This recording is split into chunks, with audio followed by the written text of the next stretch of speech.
आई महाकालीच्या चरणी नतमस्तक होतो आणि आईचा आशीर्वाद या ठिकाणी घेतो। आज या दर्शनाच्या निमित्ताने या ठिकाणी आलो असताना माझं स्वागत करण्याकरता उपस्थित असलेले आपले सर्वांचे नेते हे लोकप्रिय आमदार किशोर भाऊ जोरगेवार, युवराज भाऊ भोगळे या ठिकाणी मंचावर उपस्थित श्री राहुल पावडे, संजयजी भूतेश, दर्शनजी देवकर, अनिलजी शर्मा, संध्याताई घोरमुडे, रमेशजी राजूरकर, सविताताई कांबळे, अजयजी जयस्वाल, विशालजी निंबाळकर, विजयजी राऊत, रश्मीजी ठाकूर, कुशालजी बोंडे, संजयजी कसवावार, मनोज पाल,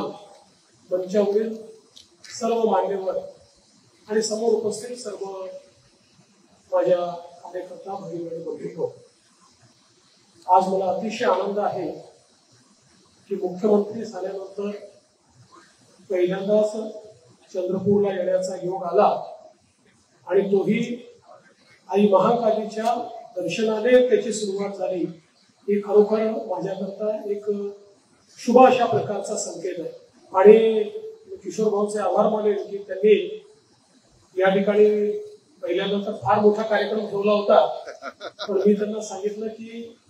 हा केवळ दर्शनाचा कार्यक्रम राहू द्या, आपण बाकी कार्यक्रम तर नेहमी करत असतो,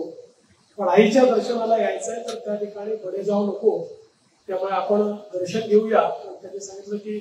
त्यानिमित्ताने कार्यकर्त्यांसोबत एक 5 मिनिटं सगळ्यांना स्वागत करता येईल, 2 मिनिटं संवाद करता येईल आणि मला अतिशय आनंद आहे। त्यामुळे एकीकडे आईचं या ठिकाणी आशीर्वाद घेत असताना आणि आईच्या प्रती आभार व्यक्त करत असताना आपल्या सर्वांच्या प्रती देखील मी अतिशय मनपूर्वक आभार व्यक्त करतो,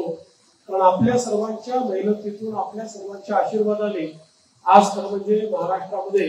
इतकं चांगलं यश आपल्याला मिळालेलं आहे आणि आपल्या सगळ्यांच्या आशीर्वादाने पुन्हा एकदा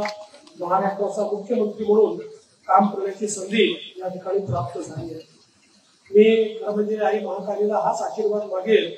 की आईने आपल्याला नेहमीच सतकार्य करण्याची सुबुद्धी द्यावी। सत्तेवर असताना वेगवेगळ्या वेळी ज्यावेळेस निर्णय करण्याची वेळ आपल्यावर येते त्यावेळेस निर्णय करताना समाजातला शेवटचा व्यक्ती हाच आपल्या नजरेसमोर असावा आणि सर्वजन हिताय सर्वजन सुखाय अशा प्रकारचं एक जे आपलं ब्रीद वाक्य आहे ते नजरेसमोर ठेवून आईच्या आशीर्वादानं पुढचा कारभार चालावा, सामान्य माणसाच्या जीवनामध्ये परिवर्तन करण्याकरता, त्याचे जीवन अधिक सुकर करण्याकरता आईने आपल्याला आशीर्वाद द्यावा अशा प्रकारची मी आईच्या चरणी प्रार्थना करतो। आपल्याला कल्पना आहे की शेवटी शक्तीचा आशीर्वाद हा महत्वाचा असतो। यावेळी तर लाडक्या बहिणींच्या रूपाने एक मोठी शक्ती आपल्या पाठीशी उभी होतीच आणि त्यासोबत आपले नेते माननीय नरेंद्र मोदीजी यांनी आपल्याला जो नारा दिला होता एक है तो सेफ आहे, मला असं वाटतं की हे जे एक संपूर्ण महाराष्ट्राचं एकीकरण आपण या निमित्ताने बघितलं। आईला माझी प्रार्थना आहे की अशाच प्रकारे महाराष्ट्र हा एकसंघ राहावा, सर्व समाज एकत्रित नांदावे आणि सर्व समाजाने एकत्रित नांदत असताना एकमेकाला सोबत घेऊन या ठिकाणी विकासाची वाटचाल करावी अशा प्रकारची आईच्या चरणी प्रार्थना करतो। पुन्हा एकदा आपण सगळ्यांनी जे स्वागत केलं, सत्कार केला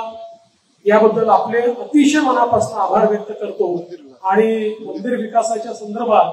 खरं म्हणजे किशोर भाऊ आपल्याला एक गोष्ट सांगू इच्छितो, आपण तर सगळं करूच, पण आपण ज्यांच्या चरणी या ठिकाणी आहोत त्यांना जेव्हा जे करून घ्यायचं असतं तेव्हा ते करून घेतात। त्यामुळे आईने मनात आणलं असेल तर आपण ठरवतोय त्यापेक्षा जास्त या ठिकाणी चांगलं काम होईल। निश्चितपणे आपण पाठपुरावा करून मंदिर आणि मंदिर परिसर विकासाचा जो कार्यक्रम आहे तो कार्यक्रम पूर्णपणे चांगल्या प्रकारे आपण करू। मी पुन्हा एकदा आपल्या सर्वांचे आभार मानतो आणि माझं बोलणं संपवतो। धन्यवाद।